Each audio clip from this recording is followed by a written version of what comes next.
Bonjour à toutes et à tous, ravi de vous retrouver pour ce nouveau Buzz TV diffusé sur Figaro TV. Je suis accompagné aujourd'hui de Mathilde Seifert. Ça va Mathilde? Ça va super, oui. Et notre invité du jour, vous allez le découvrir, c'est un pilier de l'audiovisuel français depuis plus de 25 ans, directeur général de France 2, des chaînes thématiques de M6, de RTL ou encore de Public Sénat. Il s'apprête à mettre au monde une nouvelle-née sur la TNT. L'accouchement est prévu pour ce vendredi 6 juin, la date du débarquement, tout un symbole. Bonjour Christopher Baldelli. Bonjour. Merci d'être avec nous. Vous êtes le directeur général de T18, la nouvelle chaîne de la TNT qui sera lancée vendredi, 19h45 par nul autre que Laurent Ruquier. Pas mal hein, pour un lancement. Avant qu'on entre en détail dans les programmes, les visages notamment qui incarneront votre chaîne, je voulais savoir votre ressenti, Christopher, là, à 48 heures du lancement de la chaîne. Vous êtes quoi? Vous êtes anxieux, vous êtes stressé, vous êtes excité ou un peu tout peut-être hein? Oui, un peu tout. Disons d'abord beaucoup d'enthousiasme parce que franchement, avoir la chance de lancer une nouvelle chaîne de télévision, un nouveau média, il n'y a pas eu de nouvelles chaînes de télévision gratuites qui ont été lancées depuis 10 ans en France pour les Français. Donc c'est vraiment à la fois un privilège et véritablement un challenge. Et puis surtout très concentré. Parce qu'on est enfin, je compte plus en jours, je compte en heures maintenant comme un décompte. Et évidemment, tant qu'on n'a pas appuyé sur le bouton et que la chaîne n'est pas partie, il faut rester extrêmement concentré. Alors je l'ai dit, hein, évidemment, vous avez une grande expérience, vous avez connu des grandes chaînes, des grands groupes, mais jamais la naissance d'une chaîne comme ça. Est-ce qu'il y a une espèce de saveur, de stress particulier, de saveur particulière avec une naissance d'une chaîne? Ça n'a rien à voir hein, avec arriver dans un... Non, c'est une expérience exceptionnelle, parce que pour vous donner un exemple, j'ai dirigé des gros bateaux RTL, France 2, et puis j'ai dirigé W9 dans le groupe M6, mais c'était... J'ai pris la chaîne à peu près un an après son départ, donc elle avait déjà un nom, une ligne éditoriale, des équipes. Là, ce qui est exceptionnel, c'est que dans maintenant quelques jours, heures, je disais, on compte, disons, 48 heures, il va y avoir une nouvelle chaîne que tous les Français, parce qu'elle est gratuite, elle est accessible, vont pouvoir voir où qu'ils soient, alors qu'il y a 6 mois, rien n'existait, même pas le nom. T18. Alors T18, le nom d'ailleurs, c'est pour Télévision 18, j'imagine. Exactement, c'est ça. Vous avez payé une agence pour vous trouver ce nom.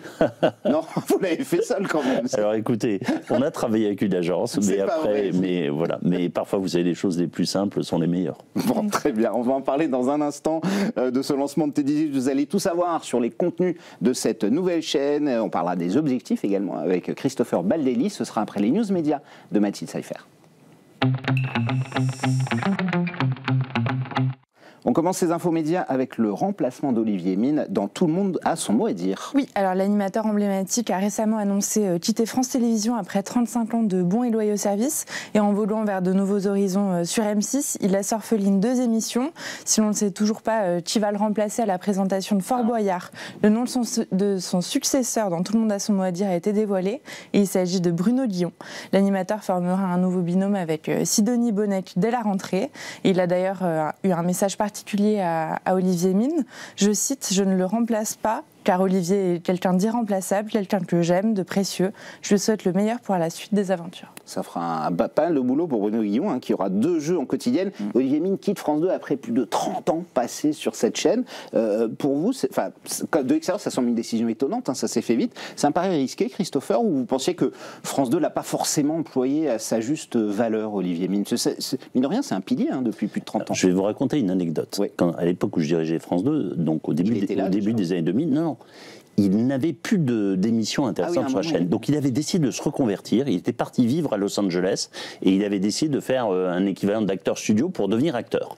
Et à ce moment-là, on devait changer l'animation de Fort Boyard, puisque si mes souvenirs sont bons, Sandrine Dominguez avait décidé de se consacrer en télévision à la décoration, et Patrice Laffont, et donc on a eu l'idée, avec François Tron, qui était un de mes collaborateurs, d'Olivier Mine. Et donc il a fallu le convaincre d'arrêter sa nouvelle vie à Los Angeles, où il s'imaginait dans des grandes productions américaines, pour le faire revenir en France et animer Fort Boyard. Et ma foi, je pense que c'était un bon choix pour la chaîne et pour lui, puisqu'il a fait ça avec beaucoup de talent durant près de 20 ans. Ça c'est clair, et on verra qui sera son successeur. Mais je vais peut-être, non, aucune idée là-dessus, mais je vais peut-être profiter pour saluer, je trouve que c'était un très bon choix pour le jeu. Il se trouve que Sidonie Bonnec, je l'ai mis sur l'antenne de RTL, et Bruno Guillon sur celle de Fun Radio, et c'est deux très bons professionnels à la fois que le public aime et qui sont vraiment des gros travailleurs, des gens remarquables. Donc je pense que c'est un bon choix, et à mon avis l'association, ce qui est toujours important quand on met deux animateurs sur le même plateau, on a connu des guerres ouvertes ou discrètes, c'est important qu'ils s'entendent bien. Je pense que ce sera le cas. C'est dit en tout cas, on verra ça à la rentrée. On continue ces infos médias avec un nouveau changement. Cette fois-ci, ça concerne les grilles d'Europe 1. Oui, alors avec le départ de Cyril Hanouna sur le groupe M6, Canal+, et donc plus précisément Europe 1, a décidé de mettre un terme à l'émission Marche sur la tête, diffusée en milieu d'après-midi. La station de radio a annoncé que ce n'était autre que Pascal Praud qui allait reprendre la case. Alors dès le 25 août, l'animateur opérant sur CNews sera aussi sur Europe 1 de 16h à 18h avec Pascal Praud et vous. Et alors ça tient davantage d'un changement d'horaire qu'une réelle nouveauté, étant donné que Pascal Praud était déjà présent sur les ondes avec cette même émission, mais de 11h à 13h. Et alors la décision justifiée par Donat Vidal-Revel, je cite, Pascal Praud a su séduire les auditeurs de la Maison Europe 1 depuis deux ans déjà, et nul doute qu'ils continueront d'être au rendez-vous la saison prochaine. Vous qui connaissez bien la radio, Christopher, passer de 11h, 13h à 16-18h, ça va changer quelque chose pour Pascal Praud et pour Europe 1, à votre avis? Alors d'abord, Pascal Praud est un atout incroyable dans le jeu d'Europe 1. C'est vraiment, Pascal, j'ai travaillé avec lui à RTL, je lui ai confié notamment Les auditeurs ont la parole, c'est un talent exceptionnel aujourd'hui, parce que c'est un talent en télé et en radio, ce qui est très rare. Il y a des talents de radio, il y a des talents de télé, et il est en radio, il est capable de faire venir du public sur lui, sur son nom, ce qui est aussi exceptionnel. La remontée d'Europe 1 grâce à lui, notamment. Mais en très très grande partie, essentiellement grâce à lui. Donc pour lui, c'est très bien, parce que c'est une très belle exposition sur le 16-18. Maintenant, le sujet d'Europe 1, ça va être de compenser son départ du matin, ce qui n'est pas un petit sujet. Et à l'inverse, celui qui fait le chemin inverse, c'est-à-dire Cyril Hanouna qui va arriver dans le groupe M6 que vous connaissez, et sur RTL, évidemment, sur Fun. Sur Fun, Bon recrutement, risqué pour le groupe M6 RTL, ou pour vous, après tout, non, ça peut être que bénéfique d'avoir quelqu'un d'aussi connu? Ben, vous l'avez dit, Nicolas. Cyril, c'est aussi un talent exceptionnel. Moi, à l'époque, il y a très longtemps, j'avais voulu le recruter sur W9. Quand on lançait justement W9, c'est un talent exceptionnel. Il est passé sur M6, hein, oui, absolument, dans le morning. Des talents comme ça, il y en a peu. Donc, je comprends que s'il est disponible, c'est un bon choix d'M6 de le faire venir. Après, il faudra effectivement, tout le monde, ça n'a échappé à personne, il faudra réussir, entre guillemets, à le driver, et ça, c'est un véritable enjeu. Mais en tout cas, le talent pur de Cyril est incontestable, et je suis sûr qu'il va apporter quelque chose au groupe M6. Oui, vous pensez qu'il pourra revenir comme ça du divertissement? C'est vrai qu'M6 a été très clair, hein. David Larramendy a dit nous on ne fait pas de politique, on ne fait pas de faits de société. Vous le voyez revenir un peu en arrière à ce qu'il faisait d'ailleurs sur TPMP il y a encore 4-5 ans. Hein. Mais je pense qu'il sait tout faire. Après, il s'était installé dans une nouvelle image et en parlant beaucoup de politique et de société, ça ne va pas être simple de faire la marche arrière, mais en tout cas, ça ne me semble pas impossible. Encore une fois, il a beaucoup de talent, il sait s'adapter. Bon, on a hâte de voir ça en tout cas à la rentrée. Et on termine ces infos médias, Mathilde, avec une nouvelle qu'on a appris aujourd'hui, ce matin, le décès de Philippe Labro. Oui, alors le journaliste et ancien dirigeant d'RTL est mort à l'âge de 88 ans. Il est décédé des suites d'un cancer. Il avait marqué le PAF en lançant entre autres D8 avec Vincent Bolloré. Absolument, et il est resté jusqu'au bout à l'antenne de C8 avant la fermeture en février. Christopher, juste votre avis, vous avez bien connu Philippe à RTL. C'est un monument de la télé, mais j'allais dire de tout. Il a été cinéaste, réalisateur, auteur, écrivain. C'est très rare, des talents aussi multiformes. Ouais, j'ai appris son décès avec beaucoup d'émotion. Philippe était un ami, c'était quelqu'un de remarquable. Alors évidemment, l'homme public, tout le monde le connaît. Homme de médias, homme de culture, vous l'avez dit, un grand cinéaste pour moi. L'Héritier avec Belmondo demeure un classique incroyable, un écrivain remarquable. Et vraiment, j'ai partagé, en fait, quand j'ai pris la présidence d'RTL, on a régulièrement échangé jusqu'à ce jour. Je l'avais encore au téléphone il y a quelques semaines. Et ce que je voudrais juste dire, c'est que Philippe, c'était véritablement... c'était un seigneur, dans le sens, c'est quelqu'un qui était très élégant dans sa façon d'être vestimentairement, mais qu'il l'était aussi humainement. C'était vraiment quelqu'un d'une grande élégance et Et on a un petit parallèle, c'est qu'il a dirigé RTL avec beaucoup de succès. Je l'ai également dirigé durant 10 ans en faisant la première radio de France. Et au moment où je vais lancer T18, j'ai aussi une pensée particulière, puisque Philippe a été, avec Vincent Bolloré, le pionnier qui a lancé une des premières chaînes de la TNT, Direct 8, D8, puis C8. Voilà, en l'espèce. Oui, absolument, en tout cas. Il y aura beaucoup d'hommages à suivre pour Philippe Labro. C'est fini pour les news, Mathilde? Il y en aura d'autres dès demain. Place au grand entretien du Buzz TV. Nous sommes avec Christopher Baldelli. Vendredi, 19h45, notez bien ça dans votre agenda, T18 fera son apparition sur la TNT, sur le canal 18. Évidemment, vous l'aviez deviné, Christopher Baldelli, vous êtes le président de la chaîne. Tout d'abord, un petit mot avant qu'on entre dans les détails sur ce lancement, cette émission, 19h45. C'est Laurent Ruquier qui va ouvrir l'antenne.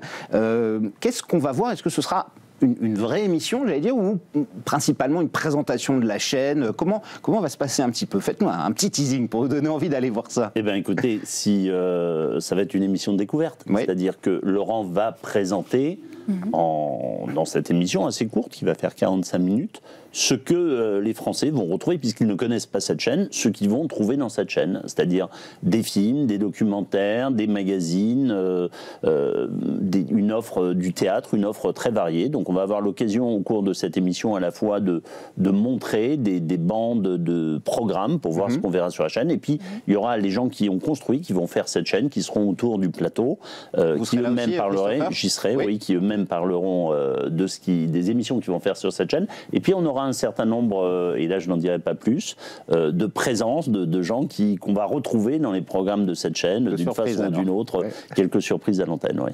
Et alors Laurent Ruquier, que va-t-il faire exactement sur T18 et à quelle fréquence ? Alors, Laurent Ruquier, en dehors de cette émission de lancement, comme vous l'avez dit Nicolas, il sera une des incarnations régulières de T18, puisqu'il fera une émission hebdomadaire, une émission d'actualité culturelle, tous les samedis en première partie de soirée, prime time, de 20h à 21h, avec une rediffusion après 22h30. Et cette émission, ce sera une émission vraiment la culture qu'aime Laurent Ruquier, qui est un vrai homme de culture. Vous le savez, il écrit des pièces de théâtre, il produit des artistes. Dans la veine de ce qu'il avait fait sur Paris Première, un peu, avec Sa balance à Paris. Oui, non, pas de Sa balance à Paris. C'est plus un truc de critique, on va dire. Voilà, vous le savez. Là, c'est véritablement, c'est les acteurs de la culture qui seront sur son plateau. Acteurs, metteurs en scène, écrivains, etc. Non. Et ce qui est important, et ça c'est ce que veut Laurent, et ce qui est aussi tout à fait ma façon de voir la culture, elle doit être festive, ouverte, généreuse. Il ne s'agit pas de faire une émission d'entre-soi pour une certaine culture élitiste que personne, en fait, verra beaucoup, ni au cinéma, ni au théâtre, ni ailleurs. C'est une culture large, populaire, et ce qui n'empêche pas d'avoir des nouveaux talents et des talents confirmés. Donc vraiment, la raison du choix de Laurent, c'est cette conception-là qu'il a de la culture, et le fait de vouloir faire une émission, c'est de la télévision. C'est aussi du divertissement, donc une émission enlevée, gaie, pour faire simple, pas une émission embêtante pour employer un terme poli. C'est une belle recrue que vous avez faite avec Laurent Ruquier. Il est en contrat exclusivité ou il est libre de continuer à travailler pour TF1, par exemple, comme il le fait de temps en temps dans Massinger ou des émissions? Ça se passe comment, le contrat avec vous? Les dessous contractuels. Non, d'abord, je pense que... il continue RTL, bien sûr. Oui, il continue RTL, avec beaucoup de succès, les grosses têtes, bien sûr. Mais en télévision, l'essentiel de son activité télévision pour l'année à venir, ce sera cette émission, ce sera chez Ruquier sur T18. Ouais. D'accord. Mais vous l'avez dit, avoir Laurent Ruquier dès le lancement de la chaîne, c'est un privilège. Parce que Laurent Ruquier, c'est quand même maintenant des dizaines d'années de carrière, un public qu'il a toujours trouvé. Et c'est vrai que pour une chaîne qui se lance comme nous, c'est une aventure. Je crois que à la fois l'aventure lui a plu, et puis le fait qu'avec Laurent, on avait travaillé successivement sur France 2 et RTL, parce que je l'ai fait venir, je crois que ça a établi un lien de confiance et qu'il s'est senti... plus en confiance dans cet environnement-là. Mais ça demeure une prise de risque pour lui, et pas pour nous, mais pour lui. Et donc je salue et je suis très heureux de son arrivée sur T18. En tout cas, Mathilde. Et alors, juste après Ruquier, on retrouvera le film Yves Saint-Laurent avec Pierre Ninet, puis l'une de vos autres recrues phares, Mathieu Croissant-d'Eau, qui arrive de BFM TV pour animer le talk intitulé Pour tout dire. Qu'est-ce qu'on va y retrouver dans cette émission? Alors ce sera un regard sur l'actualité, 1h30, a priori 3 sujets d'actualité, avec autour de la table non pas des experts, mais plutôt ce que j'appellerais des sociétaires, c'est-à-dire des gens qui seront assez récurrents. Donc c'est une émission sur l'actualité, on aura à la fois du décryptage, de l'approfondissement, mais on aura aussi de l'opinion, on aura aussi, je dirais, des positions très pluralistes, des gens qui ne seront pas du même avis. Il y aura un côté, on met tout sur la table et il n'y a pas de tabou, d'où le titre Pour tout dire, parce qu'on veut une approche, là aussi, un peu comme pour la culture, on veut une approche de l'information qui ne soit pas une approche d'entre-soi, une approche un peu élitiste, mais on veut une approche grand public qui permette à un citoyen lambda, même s'il ne sait pas tout sur la marche du monde, l'actualité, de passer un bon moment et de comprendre et d'apprendre des choses. Ok, et alors ce serait une quotidienne du coup? Oui, absolument, ce sera une quotidienne, tous les jours à 22h30. Le rendez-vous est précis, 5 jours par semaine, du lundi au vendredi. Donc on trouvera la première, effectivement, comme vous l'avez dit, dès le 6 juin, dès le vendredi de lancement à 22h30. Et puis elle sera rediffusée le lendemain en milieu de journée. Alors vous avez aussi recruté Ava Jamshidi. Alors pour ceux qui ne la connaissent pas, vous allez découvrir, c'est un peu un phénomène. C'est la rédactrice en chef du magazine Elle, qui appartient au même groupe, Média CMI. Qu'est-ce qu'elle va faire sur T18? C'est une femme qui est assez incroyable, qui a lancé beaucoup de scoops, elle était très sur MeToo, évidemment, notamment. Que va faire Ava Jamshidi chez vous?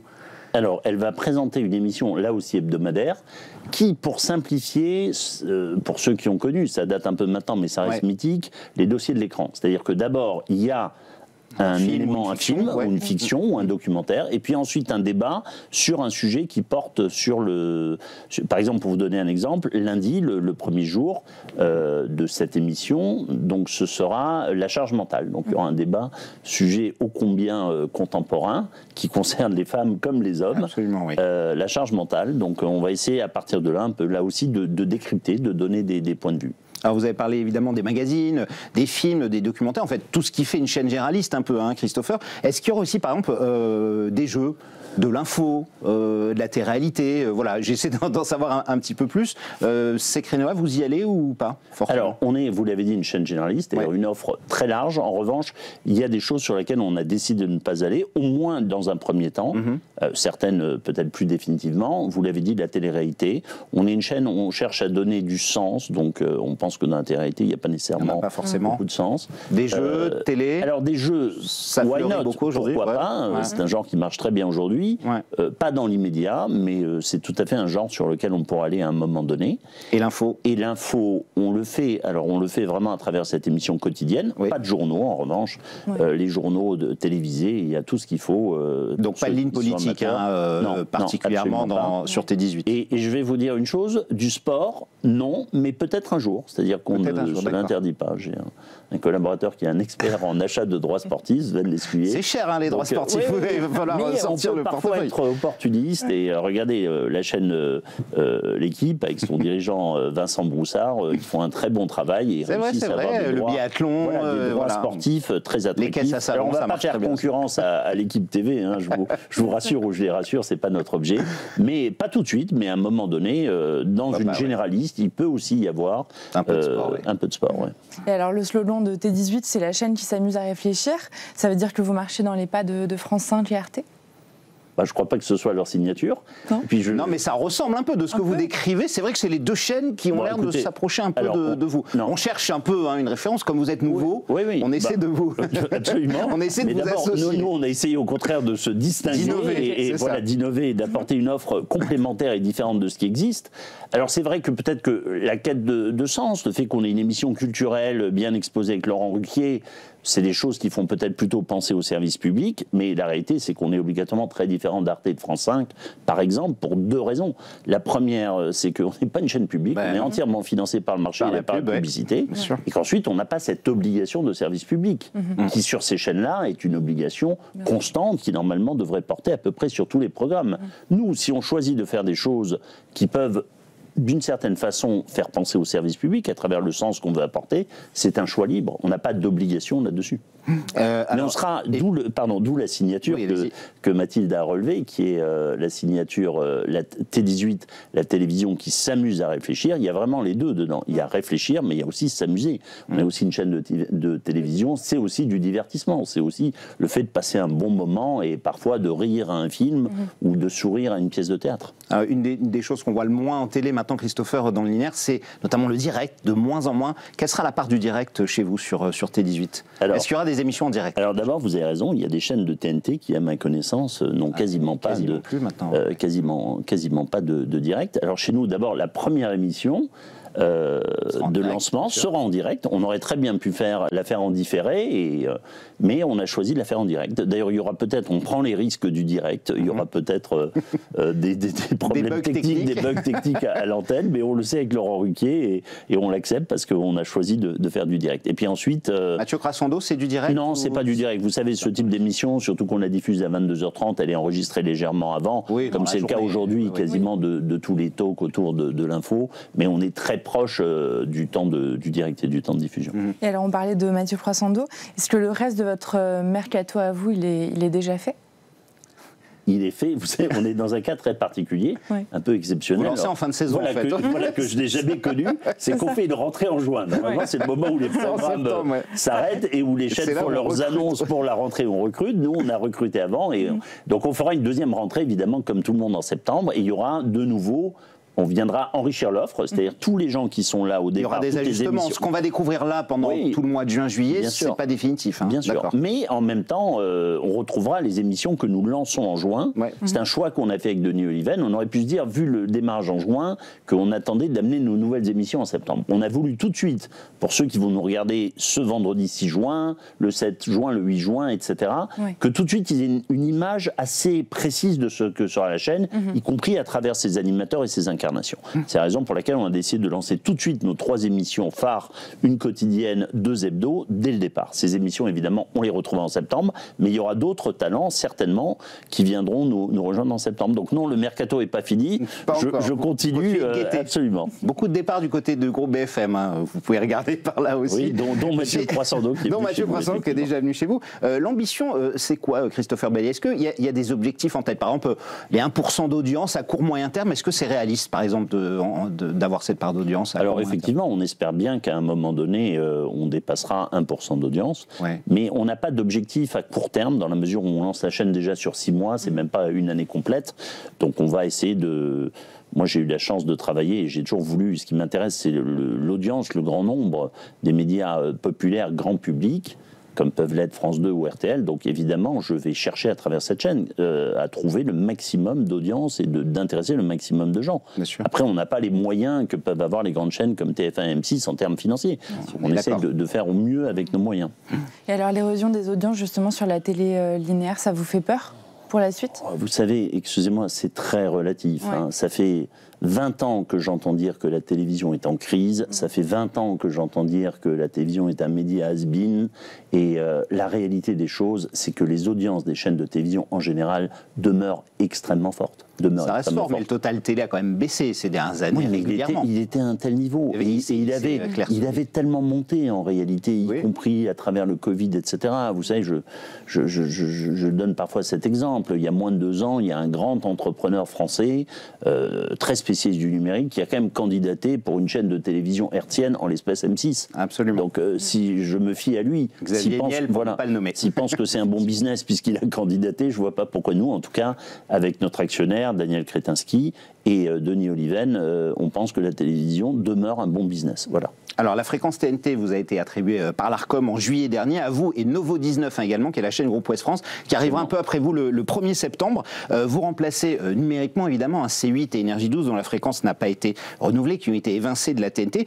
Vous qui connaissez bien la télé depuis longtemps, Christopher, c'est quand même un fait assez unique. Est-ce que c'est une décision qui vous a surpris de ne pas renouveler la fréquence de 2 chaînes comme ça, qui était importante? C'est rare, hein. Alors, très rare. Je vais vous dire, très objectivement, elle ne m'a pas surpris pour Énergie 12, parce que au bout d'un moment, on vous juge sur un bilan. Quand vous existez depuis 15 ans, on regarde ce que vous avez fait. Et que le cahier des charges. Objectivement, elle m'a davantage surpris pour C8. C'est vrai. Après, Elle rappelle une chose que tout le monde a oublié, y compris parfois les opérateurs et les dirigeants des groupes. Pardon, juste, mais ça vous a surpris par rapport à quoi? Au fait qu'il y ait eu beaucoup de sanctions et que Cyril Hanouna, notamment, et la chaîne n'ait pas changé, et c'est l'accumulation des sanctions qui fait que... Alors écoutez, je ne veux pas rentrer là-dedans, parce que c'est une décision de l'Arcom. Ils ont pris leur décision, ils l'ont justifiée. Derrière, elle a été attaquée en justice. Cette décision a été validée. Absolument, je ne vais pas rentrer là-dessus. Non, le point, pour ceux qui nous écoutent, qui n'est pas évident à comprendre, mais que les professionnels comme vous et moi connaissons, c'est que la TNT, en fait, les fréquences n'appartiennent pas au groupe qui les exploite. Nous, on vient d'avoir une fréquence, on l'a pour 10 ans.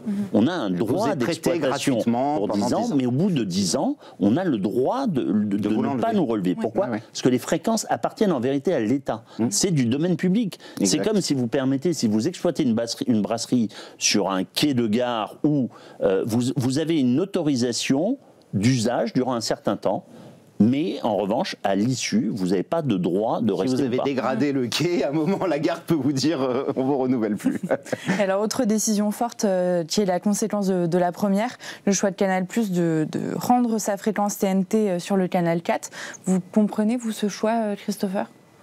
Il y a deux choses différentes. D'abord, le fait qu'il y avait, vous savez, il y a une télévision gratuite, une TNT, pardon, gratuite, qui est un grand succès, qui permet aux Français d'avoir 25 chaînes gratuites, et on voit bien que les audiences sont là. Et puis il y avait ce qu'on appelle la TNT payante, c'est-à-dire une offre plus limitée, dans laquelle il y avait Paris Première et les chaînes du groupe M6, et qui, elle, était payante. Objectivement, cette offre de TNT payante ne fonctionne pas, c'est un échec, elle n'a pas marché, donc je comprends très bien que le groupe Canal décide de s'en retirer, puisque finalement c'était des coûts, et je crois qu'on était à 70 000 abonnés, donc je pense que ça n'avait aucun sens économique. Énervé aussi par C8 et par le retrait. Écoutez, je ne sais pas, j'ai beaucoup de respect pour les gens de Canal et pour Maxime Sada, qui est un ami et le dirigeant de Canal. Je sais qu'il prend des décisions rationnelles économiques, il avait raison là-dessus. Le fait de se retirer, en revanche, sur Canal+, avec les tranches en clair, d'un côté, je peux comprendre cette décision, et je pense que s'ils l'ont prise, ils ont des bonnes raisons. Après, c'est vrai qu'objectivement, ça demeurait quand même quelque chose qui pouvait ne pas être inintéressant en termes d'usage pour Canal sur certaines manifestations, sur certaines choses. Alors, et on verra, ils ont dû bien réfléchir avant de prendre cette décision. Absolument. Et alors, vous arrivez évidemment vendredi avec aussi une toute nouvelle numérotation que le public va découvrir. Les chaînes info regroupées, France 4 à la place de Canal+, votre ancienne chaîne, Public Sénat avec LCP qui arrive en 8, Gulli en 12. Est-ce que vous pensez que cette nouvelle donne, Christopher, et l'arrivée de T18 bien sûr, peut bouleverser un peu la hiérarchie des chaînes, les audiences? Est-ce que le public va... Est-ce qu'il y a une chance de voir un petit bouleversement? Pour vous, c'est qu'une question d'ajustement de quelques semaines éventuellement avant de retrouver toutes ces chaînes. C'est pas évident, c'est rare qu'une numérotation change. Absolument, absolument. Bon, je crois qu'il y a deux choses. D'abord, je crois que le public va très vite retrouver ses repères. Et d'ailleurs, les chaînes ont toutes fait une communication pour dire où elles sont. Je vais vous donner un exemple. Nous, on prend le canal 18 qui est aujourd'hui encore, pour quelques heures, le canal de Gulli, lequel va passer en position 12, je crois. Je n'ai aucune inquiétude sur le fait que les enfants vont, s'ils ouvrent sur 18 et que nous avons un programme qui n'est pas un programme nécessairement pour les enfants, j'ai pas de doute qu'ils vont très vite retrouver leur chaîne. Donc ça, je suis pas très inquiet. C'est un petit changement d'habitude, mais ça va très vite rentrer dans l'ordre. Après, je crois que là où ça peut avoir des conséquences, ça peut évidemment avoir des conséquences positives, par exemple sur mes amis de Public Sénat, effectivement, chaîne que j'ai dirigée, parce que la position 8 est une très bonne position, donc ça peut faire augmenter leur audience. Mais vous savez, en télévision, il y a toujours le positionnement, le référencement, c'est très important où on est, mais aussi les contenus qu'on donne. Sont-ils attractifs ou pas? Mais je pense que là où il peut y avoir, et ils le savent, des vrais bouleversements, c'est évidemment sur les chaînes d'info. Parce que les chaînes d'info, les deux offres étaient très séparées. Le fait de mettre les deux offres ensemble, ça peut redistribuer les cartes entre certaines chaînes d'info. Ça, on le verra évidemment dans les jours qui suivront. Merci beaucoup, Christopher Bailly, d'être passé nous voir. Je rappelle que vous êtes le président de T18, la nouvelle chaîne de la TNT. Ce sera lancé vendredi 6 juin à 19h45 avec Laurent Ruquier. On vous souhaite évidemment bon vent et bonne chance dans cette nouvelle aventure. Merci. Mathilde, nous, on sera de retour dès demain avec le comédien, humoriste et animateur Mathieu Madénian. D'ici là, prenez soin de vous et merci encore de votre fidélité.